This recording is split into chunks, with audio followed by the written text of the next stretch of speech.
नमस्कार दोस्तों, आप सभी का हमारे YouTube चैनल पर स्वागत है। अगर आप इंग्लिश टीएमए को लेकर कंफ्यूज हैं, तो ये वीडियो आपके लिए बहुत उपयोगी होने वाली है। इस वीडियो में हम क्लास 10th के इंग्लिश विषय के टीएमए के सभी प्रश्नों के उत्तर को लिखने का सही तरीका और अच्छे नंबर प्राप्त करने के उचित टिप्स बहुत ही आसान भाषा में समझाने वाले हैं।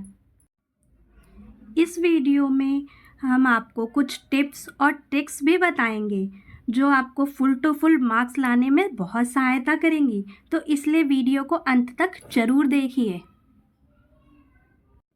चलिए फिर शुरू करते हैं इस वीडियो को। सबसे पहले आपको लेनी है A4 शीट, A4 साइज की शीट। आपको कॉपी के पेज पे नहीं लिखना है और आपको एक ब्लैक पेन और एक ब्लू पेन ही यूज़ करना है। इस टीएमए को बनाने के लिए आपको सिर्फ ब्लैक और ब्लू पेन का ही उपयोग करना है ताकि आपको अच्छे मार्क्स मिले। अगर आप किसी और पेन का यूज़ करते हैं तो आपको अच्छे मार्क्स नहीं मिलेंगे, आपके मार्क्स कट सकते हैं। तो स्टूडेंट्स, ये रहा आपका क्लास 10th का इंग्लिश का टीएमए। इसका कोड है आपका 202 और ये है सेशन 2025 और 26। फुल्ली सॉल्व्ड टीएमए है आपका। क्वेश्चन नंबर 1 से लेके 6 तक सभी क्वेश्चनों के आंसर हमारे एक्सपर्ट टीचरों द्वारा तैयार किए गए हैं। तो आइए क्वेश्चन नंबर 1 को देखते हैं। सबसे पहले आपको क्या करना है, क्वेश्चन नंबर 1 लिखना है। आपको हेडिंग बनानी है, उस पर लिखना है क्वेश्चन नंबर 1। इसको बोल्ड बोल्ड तरीके से लिखना है और उसके बाद आपको अपना क्वेश्चन लिखना है, जो कि आपको किससे, अपने ब्लैक पेन का। फिर आपको एक लाइन छोड़ के अपना उत्तर लिखना है। अब उत्तर लिखने के लिए आपको क्या करना है, पहले एक लाइन छोड़नी है, फिर आपको ब्लू पेन से आंसर नंबर 1 लिखना है। अब यहाँ पे क्वेश्चन नंबर 1 का ए पार्ट कर रहे हैं, तो आपको क्या करना है, ब्लू के बाद आपको अपना आंसर लिखना है, जो कि आपको लिखना है किससे, ब्लू पेन से। क्वेश्चन नंबर 1 आपका होता है 2 मार्क्स का। अगर आप हमारे बताए तरीके से पॉइंट में और सुंदर सुंदर राइटिंग में अगर आंसर लिखते हैं तो आपको फुल में से फुल मार्क्स मिलेंगे, 2 में से 2 मार्क्स जरूर मिलेंगे। चलिए करते हैं अगले क्वेश्चन की तरफ। अगला क्वेश्चन में फिर हमें क्या करना है, 3 लाइनें छोड़ देनी है। 3 लाइन छोड़ के उसके बाद हम अपना क्वेश्चन नंबर 2 लिखेंगे। तो इसमें भी हमारे पास 2 पार्ट होते हैं, पार्ट ए और पार्ट बी।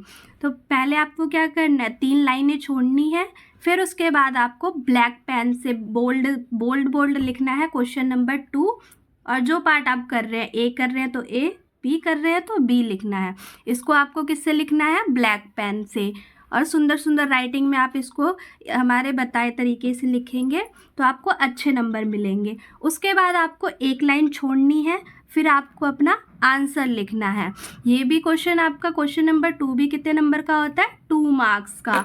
तो आप इसमें 1 2 3 4 ऐसे पॉइंट बना के आंसर देंगे तो आपको अच्छे नंबर मिलेंगे, 2 में से 2 नंबर जरूर मिलेंगे। क्वेश्चन नंबर 2 हो गया, इसमें आपको पूरे 2 मार्क्स तो मिलेंगे ही मिलेंगे। उसके बाद आपको क्या करना है, फिर 3 लाइन छोड़नी है। अब चलते हैं हम अपने तीसरे क्वेश्चन की तरफ। अगर आप इस तरीके से लिखते हैं तो क्वेश्चन और आंसर को समझने में दिक्कत नहीं होगी आपको और देखने में भी बहुत सुंदर लगेगा, तो टीचर आपको अच्छे मार्क्स देंगे। क्वेश्चन नंबर 3 ऐसी आपको हेडिंग बनानी है। फिर हम यहाँ पे करें क्वेश्चन नंबर 3 का ए पार्ट। क्वेश्चन को आपको जैसे हमने बताया उसी तरीके से ब्लैक पेन से लिखना है। फिर उसके बाद आपको एक लाइन छोड़नी है और फिर आंसर लिखना है। आंसर को आप किससे लिखेंगे, ब्लू पेन से। जिस तरीके से हमने यहाँ पे बनाया है उसी प्रकार आपको भी लिखना है। तो ये थर्ड क्वेश्चन भी आपका कितने नंबर का होता है, 2 मार्क्स का। अगर आप इस तरीके से लिखते हैं तो आपके 2 मार्क्स तो जरूर मिलेंगे। आप इसी प्रकार हमारे वीडियो से अपना टीएमए तैयार कर सकते हैं। अगर आप हमारे बताए तरीके से अपना टीएमए बनाते हैं तो आपको फुल मार्क्स तो मिलेंगे ही और अच्छे मार्क्स मिलेंगे अगर आप सुंदर राइटिंग में करते हैं। और जैसा कि मैंने बताया था, आपको A4 शीट लेनी है और ब्लू और ब्लैक पेन का ही इस्तेमाल करना है। और अगर आपको हमारी वीडियो में से अगर अपना टीएमए तैयार करने में कोई भी परेशानी आ रही हो तो आप हमें व्हाट्सएप पे मैसेज या कॉल कर सकते हैं, तो हम आपको पीडीएफ प्रोवाइड करा देंगे जिससे कि आप अपना टीएमए और आराम से आसानी से बना पाएंगे। चलिए आगे चलते हैं क्वेश्चन नंबर 4 की तरफ। जैसा कि हमने पहले बताया था, हर क्वेश्चन के बाद आपको 3 लाइन छोड़नी है, फिर आपको अपना अगला क्वेश्चन नंबर डालना है और उसको क्या करना है, अच्छे से बहुत ही सुंदर तरीके से हाईलाइट करना है, अंडर राइटिंग में लिखना है। फिर हम क्या करेंगे, ब्लैक पेन से अपना क्वेश्चन लिखेंगे। आपका 4th क्वेश्चन ये आपका होता है 4 मार्क्स का। इसको आपको लिखना होगा 100 से 150 वर्ड्स के बीच में। तो चलिए आगे चलते हैं हम आंसर की तरफ। आंसर आप लिखेंगे ब्लू पेन से। यहाँ देखिए आपका ये होता है 4 मार्क्स का, तो यहाँ पे हमने 1 2 3 4 ऐसे हमने 8 पार्ट लिखे हैं, 8 पार्ट दिए हुए 8 पॉइंट्स में। अगर इस तरीके से आप पॉइंट्स में बनाकर आंसर लिखते हैं आपको, तो आपको 4 मार्क्स तो मिलेंगे ही मिलेंगे। इन सभी क्वेश्चनों के आंसर हमारे एक्सपर्ट टीचरों के द्वारा दिए गए हैं, तो आपको बस इसी में से आपको बस देख के उतार देना है। आपको टीचर अच्छे मार्क्स ही देगा क्योंकि ये हमारे एक्सपर्ट टीचरों द्वारा ढूंढ के आपके लिए बनाया गया है। चलिए चलते हैं 5th क्वेश्चन की तरफ।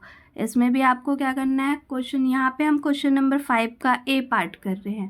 आपको ध्यान रखना है, आप जौन सा क्वेश्चन कर रहे हैं उसका आपको ऊपर लिखना होगा। ए पार्ट कर रहे हैं तो आपको ए पार्ट लिखना होगा, बी पार्ट कर रहे हैं तो बी पार्ट लिखना होगा।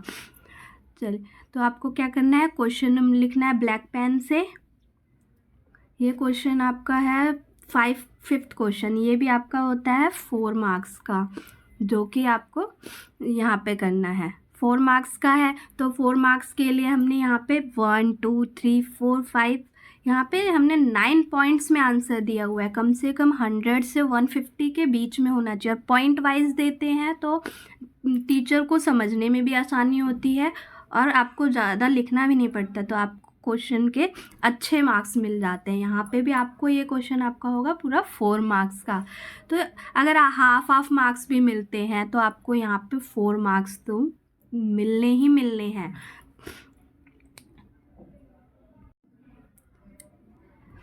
हमारे टीएमए में यहाँ होते हैं 6 क्वेश्चन, तो अभी तक हम कितने क्वेश्चन सॉल्व कर चुके हैं, 5 क्वेश्चन। चलिए अब देखते हैं हम क्वेश्चन नंबर 6, जो कि एक प्रोजेक्ट वर्क है। ये क्वेश्चन हमारे कितने मार्क्स का होता है, 6 मार्क्स का होता है। इस पूरे क्वेश्चन को आपको बहुत ही डिटेल में लिखना होता है, जो कि हमारे एक्सपर्ट टीचर्स ने आपके लिए तैयार करके दिया हुआ है। ये प्रोजेक्ट वर्क है। चलिए देखते हैं कैसे। आपको पहले क्वेश्चन लिखना है ब्लैक पेन से, उसके बाद आप लिखेंगे आंसर। आप आंसर में भी ब्लैक पेन का यूज कर सकते हैं हाईलाइट करने के लिए। किसी वर्ड को हम हाईलाइट कर रहे हैं तो वहाँ पे आंसर में भी हम ब्लैक पेन का यूज़ कर सकते हैं। जैसे हमने यहाँ किया इंट्रोडक्शन, ब्लैक पेन से लिख दिया, उसके बाद आप ब्लू पेन से पूरा इंट्रोडक्शन कर देंगे। उसके बाद आगे देखिए, फिर हमने इसके क्या प्रॉब्लम थी उसके बारे में लिखा। यहाँ पे हमने जो भी प्रॉब्लम थी इसकी, उस प्रॉब्लम के बारे में लिखा। उसके बाद यहाँ पे हमें कुछ इमेजेस भी पेस्ट करनी होंगी, जैसे कि हमने क्वेश्चन में दिया हुआ है। जिस तरीके से हमारे क्वेश्चन में है, आपको आंसर है वीडियो में, उसी प्रकार से आपको तैयार करना है, ऐसे हेडिंग देके। उसके बाद आपको यहाँ पे step by step action plan बताना है कि आपने क्या क्या एक्शन लिया इस क्वेश्चन में। फिर यहाँ पे कुछ इमेजेस का यूज़ कर सकते हैं हम, जिस प्रकार से हमारे टीचर्स ने आपको दिखाया गया है यहाँ पे इस वीडियो में। इस प्रकार से कुछ इमेजेस आप भी अपने टीएमए में यूज करिएगा, जिससे कि आपका आंसर बहुत ही अट्रैक्टिव लगेगा, तो टीचर आपके मार्क्स काट ही नहीं पाएंगे। चलिए देखिए, स्टेप बाय स्टेप जिस तरीके से हमने यहाँ पे लिखा है ना, आप उसी प्रकार से करिएगा। कोई इस क्वेश्चन का आंसर आपको कहीं नहीं मिलेगा, ये हमारे एक्सपर्ट टीचरों ने तैयार किया है आपके लिए। जैसा जैसे यहाँ पे दिया गया है, आप बिल्कुल इसी प्रकार से अपने क्वेश्चन को आंसर को पेस्ट कर दीजिएगा। आपके नंबर 6 में से 6 तो मिलेंगे ही मिलेंगे। ये सब हम यहाँ पे देंगे आपको, बस हमारे टीचरों ने जैसे बना के दिया, आपको इसी प्रकार से पेस्ट कर देना है बस। तो आप सभी को हमारी वीडियो कैसी लगी? अगर अच्छी लगी तो चैनल को सब्सक्राइब ज़रूर करिएगा, ताकि आपको ऐसी इन्फॉर्मेशन और मिलती रहे। नमस्कार, मिलते हैं फिर एक नई वीडियो के साथ।